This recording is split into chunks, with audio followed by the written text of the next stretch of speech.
ఒక్కసారి కొమ్మూరి గోల్డ్ కి కాల్ చేయండి. తాకట్లో ఉన్న మీ బంగారాన్ని విడిపించి మార్కెట్ ప్రైస్ కి వాళ్ళు కొనుక్కుని మిగతా డబ్బులు మీకు ఇచ్చేస్తారు. అందరికీ నమస్కారం. వెల్కమ్ టు మనం టీవీ. నేను మీ పవన్ బేస్వాడ. మనతో పాటు సామాజిక రాజకీయ విశ్లేషకులు డాక్టర్ భరత్ రెడ్డి గారు ఉన్నారు. ఆయనతో మాట్లాడే ప్రయత్నం చేద్దాం.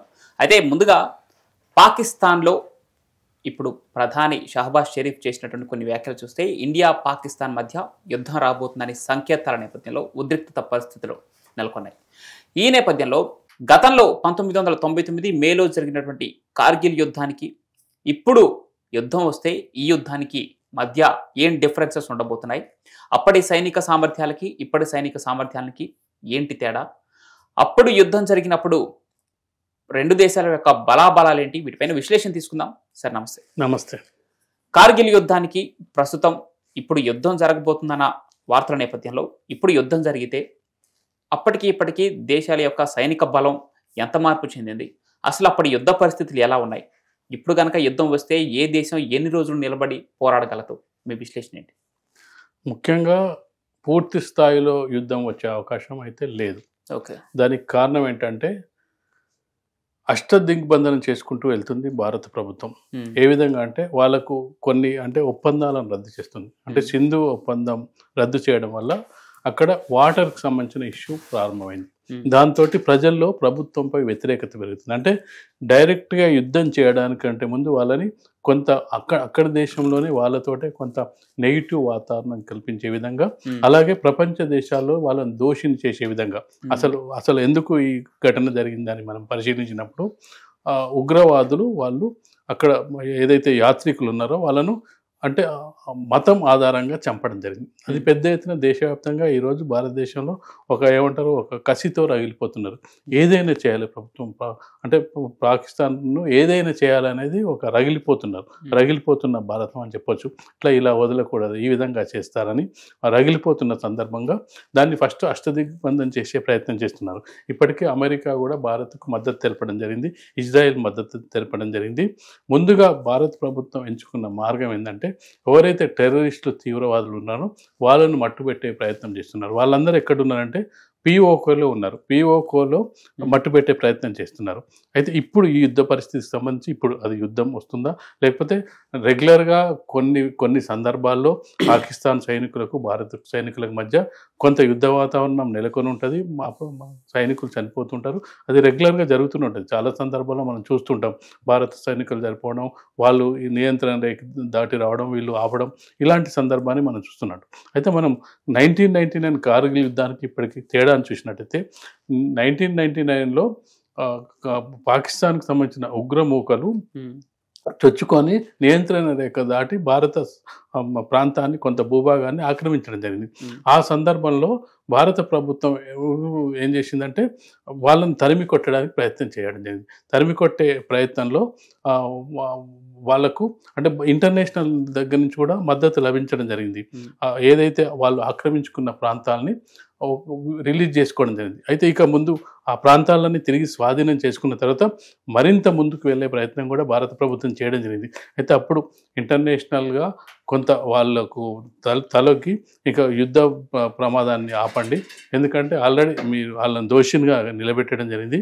వాళ్ళు ఆక్రమించుకున్న ప్రాంతాన్ని ఏదైతే మిలిటరీ కానీ వాయుసేన సాయంతో తిరిగి మీరు నిలబెట్టుకున్నారు, మీరు తిరిగి స్వాధీనం చేసుకున్నారు, కాబట్టి ఇక్కడితో ఆపండి అని చెప్పి ప్రపంచ దేశాల విజ్ఞప్తి మేరకు అప్పుడు ఆపడం జరిగింది. కొంత ప్రాంతాన్ని వాళ్ళు నియంత్రణ రేఖ దాటి రావడం జరిగింది.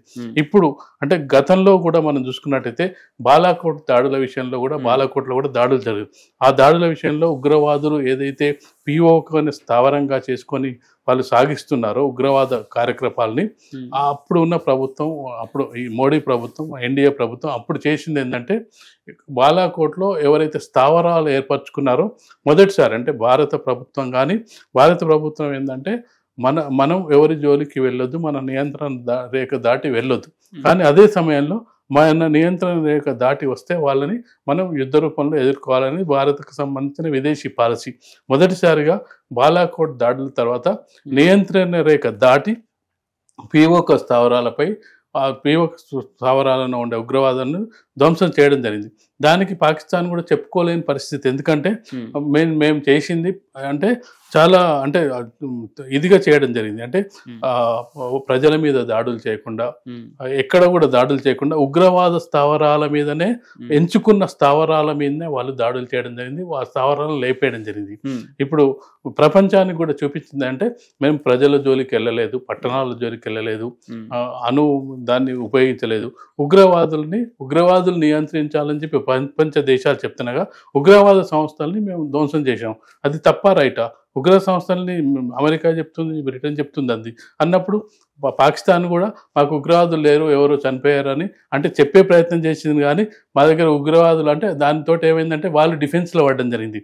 అంటే పాకిస్తాన్ భూభాగంలోకి వెళ్ళి ఉగ్రవాద సంస్థల్ని ధ్వంసం చేసి మళ్ళీ తిరిగి సేఫ్గా రావడం జరిగింది. అది చెప్పుకోలేని పరిస్థితి అప్పుడు చేయడం జరిగింది. మొదటిసారిగా నియంత్రణ రేఖ దాటి వెళ్ళడం జరిగింది. ఇప్పుడు కూడా ఏంటంటే POK అనేది ఇప్పుడు వివాదాస్పదంగా ఉంది. మొదటి నుంచి కూడా పాకిస్తాన్కి అలాగే భారతదేశానికి మధ్య POK మనదే అని చెప్పి మనం క్లెయిమ్ చేసుకునే ప్రయత్నం చేస్తున్నాం. POKనే కాదు, కాశ్మీర్ కూడా మాదే అని చెప్పి, లేదంటే మాది, లేదంటే వాళ్ళని స్వతంత్ర దేశంగా మేము చూపించదలుచుకున్నాం, కాశ్మీరీలకు స్వాతంత్రం అవసరం అని ప్రతి వేదికలో కూడా చెప్పే ప్రయత్నం చేస్తూ ఉంటుంది. కాశ్మీర్ భారత్లో అంతర్భాగం అని చెప్పే ప్రయత్నం భారత ప్రభుత్వం ప్రతిసారి చేస్తుంది. అసలు POK అనేదే కాశ్మీర్లో అంతర్భాగం. దాన్ని మీరు ఒప్పందం సమయంలోనే వాళ్ళు ఆక్యుపై చేసుకోవడం జరిగింది. దాన్ని దృష్టిలో పెట్టుకునే కాశ్మీర్ రాజు తీసుకొచ్చి వీళ్ళు మమ్మల్ని బతకనివ్వరు, ఎలాగో మేము స్వతంత్ర దేశంగా ఉండలేము, ఉంటే పాకిస్తాన్ మనం బతకనివ్వదు, POKని కొంత ఆక్యుపై చేసుకున్నారు, కాబట్టి మిగిలిన దాన్ని కాపాడుకోవాలంటే మేము భారతదేశంతో కలవాలనేది అప్పుడు రాజు కొన్ని ఒప్పందాల ఆధారంగా 370 ఆర్టికల్ ఆధారంగా కలవడం జరిగింది.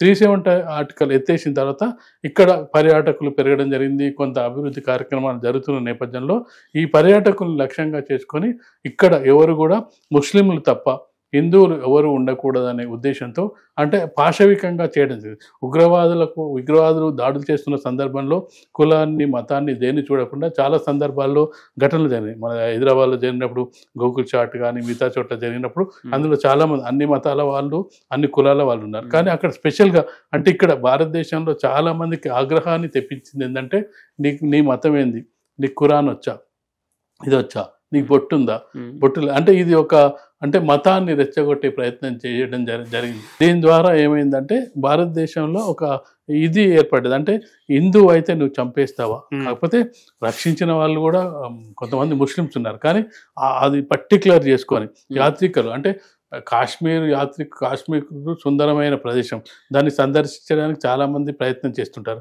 కానీ ఈ ఉగ్ర దాడుల వల్ల చాలామంది కూడా వెనకంజ వేస్తున్న సందర్భంలో ఇప్పుడు యాత్రికులు పెరిగిన సందర్భంలో వాళ్ళు టార్గెట్ చేసుకోవడం జరిగింది.